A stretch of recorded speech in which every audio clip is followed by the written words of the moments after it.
comment est-ce que vous expliquez que, par exemple, les Géorgiens, qui ne sont pas encore dans l'Union européenne, soient un petit peu en tête de pont et soient ceux qui soient capables d'avancer le plus grand nombre d'hommes à mettre sur le terrain en Centrafrique, et que ce ne soient pas les principaux partenaires de la France? Il y a plusieurs raisons à cela, madame. Premièrement, tous les pays de l'Union européenne n'ont pas forcément une armée apte à intervenir sur un théâtre extérieur. Donc il faut déjà avoir une armée constituée et une armée qui soit mobile. C'est le cas des Géorgiens. Ils ne sont pourtant pas dans les 28.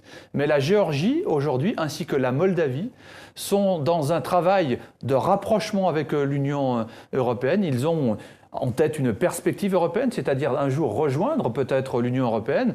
Nous n'en sommes pas là. Il y aura leur attachement avec cette action. Il y aura des étapes. La première étape sera un accord d'association avec la Moldavie et la Géorgie.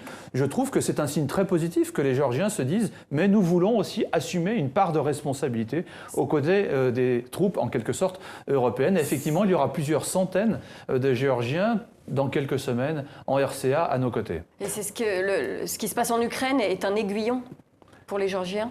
En tout état de cause, vous comprendrez que Moldavie, Géorgie, qui sont dans une situation géopolitique identique à l'Ukraine, ont fait le choix, eux, de venir avec l'Union européenne, et nous avons tout intérêt à signer le plus rapidement possible ces accords qu'attendent ces pays, la Moldavie et la Géorgie, pour les arrimer en quelque sorte au continent européen.